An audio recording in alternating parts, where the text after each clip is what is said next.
Damaged Goods Podcast.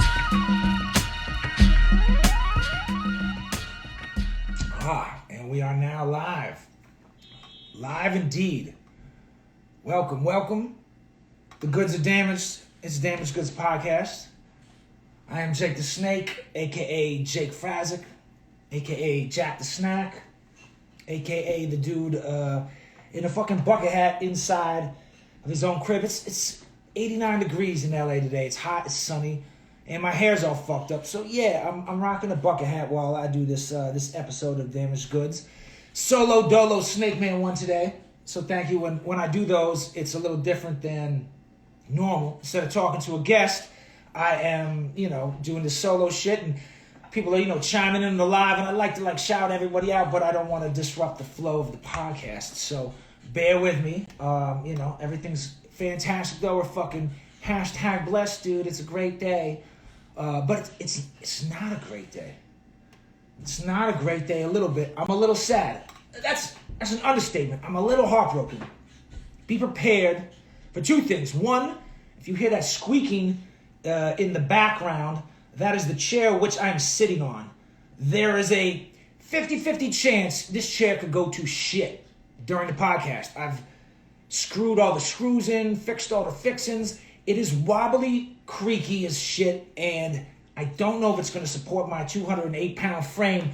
So those who are viewing on the live, if you're listening, you'll only get the audible experience. But if you're listening and watching on the live, you may get lucky and see me just fucking eat shit and fall on the floor.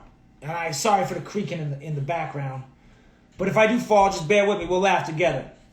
As long as I don't break my fucking pelvis. But the reason I'm a little heartbroken, I'm a little sad. And this is the portion of the podcast where you can say, Jake the Snake, dude, man up. Stop being a pussy, man. Just fucking deal with it. Just accept it. This is the way Hollywood's been for basically 20 years since the writer's strike. But yes, lots of remakes. I've shared my disdain for remakes on here before. But right now, my heart is shattered into a million little heart pieces. Because there's a new remake coming out, and it rubs me extremely the wrong way. Home Alone. Home Alone. The Kevin McAllister character, played by the illustrious Macaulay Culkin, in this remake, he's a British kid. It still takes place in America. The mother's British. I think the father is played by Pete Holmes, comedian from Massachusetts. So shout out to Pete Holmes. He's a huge fan of the podcast. He listens to every episode 2 to 3 times. I doubt. But yeah, they remade it, and Kevin is British. I don't know. That's their way to spin it, so it doesn't seem like a remake. And instead of Joe Pesci and the other dude as the invaders of the home, the thieves, it's some other guy and the redheaded girl from The Office, who I think is in some weird Christian culty shit. The Kimmy Schmidt chick, I forget her name. They're the Joe Pesci and the other one. So you got big shoes to fill. Macaulay Culkin, Joe Pesci. But it hurts me because this movie was sentimental to the Snake Man. And if you're going to remake art, man, just be fragile with it. Don't do covers of Redemption Song by Bob Marley and shit. You got to pick and choose, and you're gonna do me in with fucking Home Alone. I lost my virginity to Home Alone. Not when it came out. It came out, I was 9 years old. I saw it in the theater. But this is later when I'm 13. It was just on in the background between me and my 14-year-old girlfriend, having a bunch of juvenile fun. Where were the fucking parents, huh? But yeah, they're remaking that, and it bums me out because that was a sweet one. You're gonna do all these other ones, and then out of nowhere, you hit me with the fucking Home Alone, right in the soul with a needle. Thank you, Hollywood. But they gave Kevin the British treatment. And, sometimes the British accent makes you think of sophisticated bad guys in movies. The sophisticated ones, But why is the bad guy accent, usually it's Russian or Eastern European, which I take mild offense to being half Slavic. Or, sometimes they have those sophisticated, Southern American bad guys, the rich grandson of a plantation owner with a white bow tie, seersucker suits, I do declare. That bad guy, who someone mysteriously dies in his garden in the back. Some shit like that. Anyway, yeah, starting the podcast off on a fucking super happy note. Heartbroken, sad, probably gonna have a nervous breakdown on this episode, or at least cry into a pillow later because they're fucking remaking Home Alone. On to more positive, good, uplifting news. Yes, the Astroworld Concert tragedy. Before I go further, it's always horrible when anybody dies innocently. I'm not making light of nothing, so please don't twist my words around or confuse things. But yeah, that's, everyone on every podcast probably has talked about it. And as a person who worked in music for fucking forever, as a musician, as a roadie for other musicians, as a fan going, I'm very knowledgeable, intimately knowledgeable of the live music realm. And, after it happened, there's all these news articles and experts fear this won't be the last deadly concert. And it's like, yeah, thanks for the prediction, Miss Cleo. It's a tragedy, but tragedies have been happening and sadly will probably on some level continue to happen at live music concerts. When you put fucking 5, 10, 20, 50,000 people in one place, you're just, if you was a gambling man, the odds go up for some fucking shit to happen. It's been going on since the Hells Angels were beating people to death with their bare hands while the Rolling Stones played Brown Sugar. Or when the Eagles of Death Metal concert gets machine gunned up in France. Or kids at a fucking dubstep show took too much Molly and didn't drink any water. They passed out and died. It happens. It's fucking sad byproduct of large concerts. You try to mitigate it, you try to prevent it, you try to do all that you can. But, to say that this isn't the last time it's going to happen, no shit, Sherlock. And the way, news is transmitted not just through news outlets, but social media, just regular people, it moves fast like wildfire.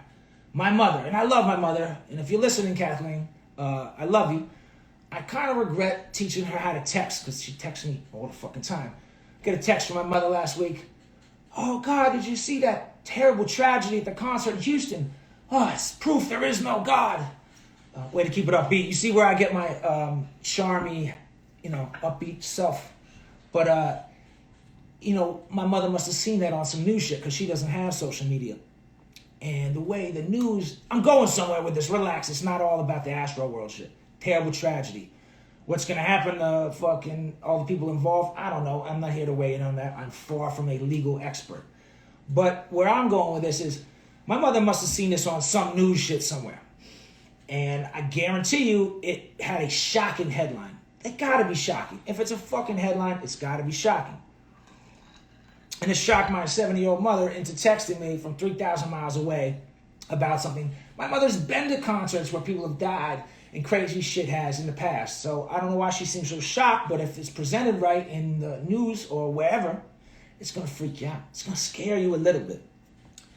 And if you're getting it from the news, there's a reason why. If it bleeds, baby, believe it leads. It's always been a way to gather viewers. They throw a little sweet squirrel water skiing story in just to kind of make it nice. But generally the news is going to instill some fear. It glues you to the screen. You're going to tune back in at 11 because they didn't finish it at the 6 o'clock broadcasting. But, news media has a reason to take advantage of every story and either glorify it or sensationalize it. That's probably the better word. Sensationalize it to maximize viewership. Why do they want to maximize viewership? Because that's how they get their money. They want their money. Since January 1st, and this is usually, I would say, don't believe all the facts on damaged goods, because I don't have a fucking sidekick here fact checking. But according to Forbes magazine, the rich people magazine, we all get gas when somebody's on Forbes. By we all, I mean everybody but myself. Forbes magazine reported since January 1st of 2021, which is this year. I had to think about that for a second. I almost thought it was 2021. Since January of 2021, Forbes magazine reported the three major news networks, which is CNN, Fox News, and MSNBC, all reported dramatic drops in viewership. MSNBC saw a 37% drop. It's pretty big. That's fairly sizable. Fox News, and mind you, Fox News is, tends to be on the right side of news and political agendas, and CNN and MSNBC on the left side of news, political agendas. But it didn't matter because everybody saw a drop. So Fox News, they dropped 42%. So you got MSNBC dropping 37%. Fox News dropping 42%. CNN, they take the gold here in these Olympics. They took a 57% drop in viewership. That's more than half. That's a lot. So when you lose viewership, you're losing money because they need advertisers. The advertisers bring the dollars. The dollars keep their pockets laced. I don't know why I'm talking like that, but it sounds funny. So if you're losing viewership, you're losing money.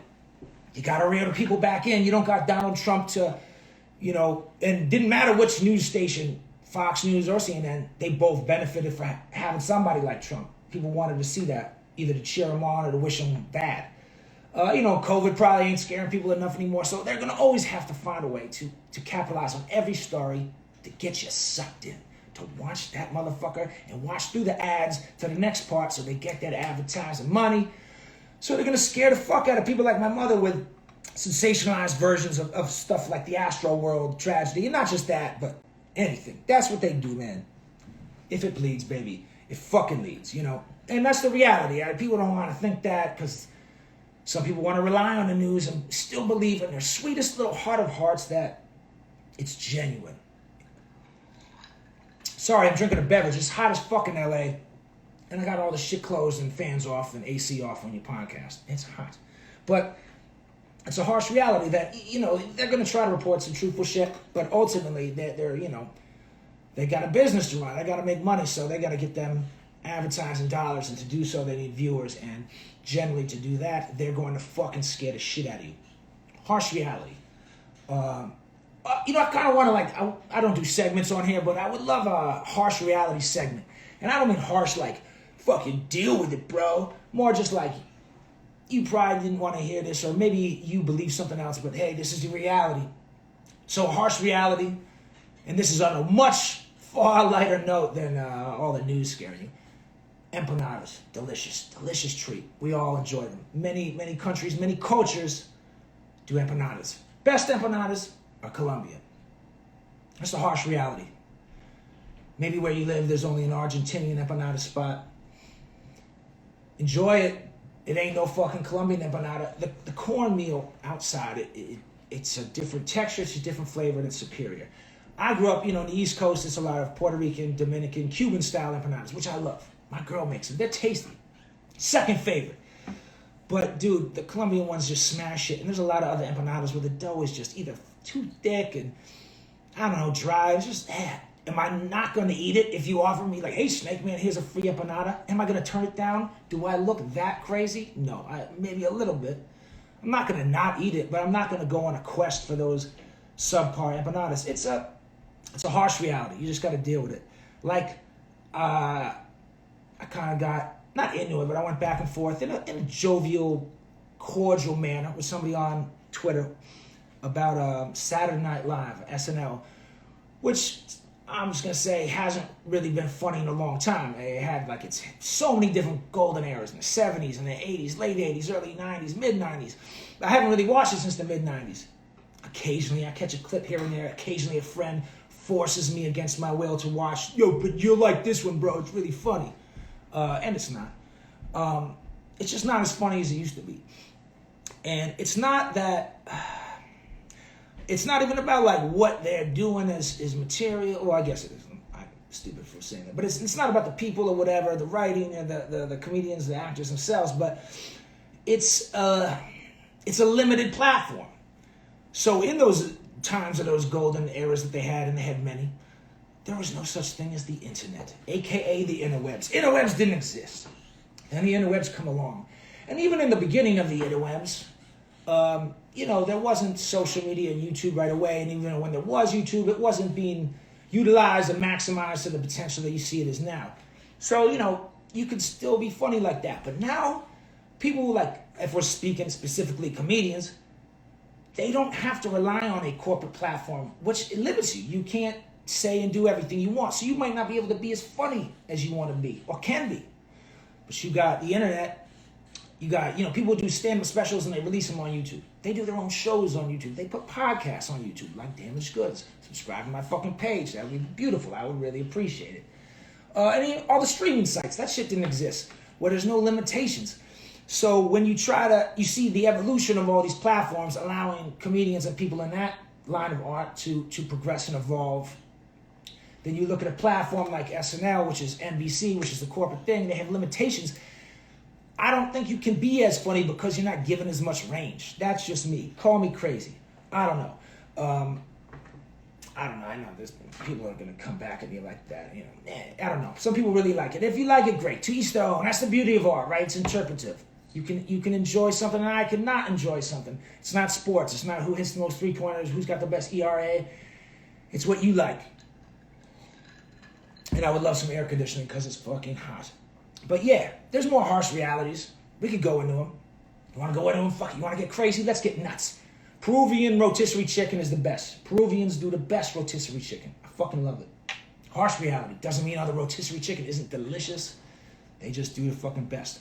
I'll come up with more. Perhaps some that are a little more on a serious note. Something of magnitude to really polarize the listeners. But yeah. PETA. Remember PETA? I don't even know what the acronym stands for, but it's the animal activist people. And they're like, I wouldn't say they're violent, but they're active. Like, they'll come at you. They're out for your boy Fauci's neck. They're out for Dr. Fauci's neck. You don't mess with PETA. They're like second to the IRS. They will come and get you. They will throw fake blood or real, I guess it's paint or fake blood. That'd be ridiculously hypocritical if there was fucking real blood. They'll throw paint like blood on your fur garments and your fucking fox mink and all that shit. And now they want Fauci for fucking with puppies. Now, I don't know if this is 1,000% true. This isn't no fucking news podcast, but I just thought the headline was funny and it made me think about, especially in this country, how much we love dogs. You don't fuck with puppies. Puppies are like the world's great equalizer. The cuteness of a puppy could melt Pol Pot's heart. The cuteness could melt Hillary Clinton's heart. Everybody loves a dog, and if you were to do something to a dog, God forbid, you're a fucking monster, and you just might be. So it was like, I don't know if it's alleged or the facts came out or whatever, that Dr. Fauci, they in the past had ran some experiments. They test on animals. Usually it's fucking rats or monkeys or mice, but they tested on puppies, not even dogs, puppies. And I just wonder if some Americans newfound love and standing over the Fauci dude will let trump their love for puppies. What do they like more, science or puppies? I'm joking. I fuck with science. But puppies, man, people love them some fucking puppies. Are the brave and really cool people that got the Fauci ouchie tattoos, are they going to say fuck puppies now? Get a fuck puppies tattoo? And relax, I'm vaccinated. Don't fucking trip. I'm just saying, that's a fucking... With a guy with a lot of tattoos who also thinks tattoos are kind of corny, which sounds weird, that's a fucking terrible tattoo. You're better off getting a drunk tramp stamp on your lower back as a dude than a fucking whatever Fauci ouchie tattoo. But yeah, fuck puppies. Hashtag blessed. Normalize Jake the Snake. That's it. That's the tweet. Damaged Goods Podcast. This is up now on my IG Live. You can watch the video. Go stream it on your favorite fucking platform. That's all major platforms. You can catch the shit on motherfucking YouTube. If you do the iTunes thing in specific, please rate that shit, review it. I'm supposed to say that every episode. I never do because I just like to keep it kind of cool and funky. But they say that it's good for me if I say that to you. So if you fuck with me, go do that. If you tuned in and I didn't shout you out, I'm sorry. I was trying to not get too crazy with it. But thank you very much. Got episodes with guests back next week. I've got the fucking colorful bucket hat on and the linen shirt. It's hot as balls. I'm going to put the AC back on. Layer up some deodorant, take an Irish shower, throw some fucking cologne on and smell beautiful. And all that good stuff. Fuck puppies. No, I'm joking. I love puppies. Fuck anyone who says fuck puppies. Don't hate me.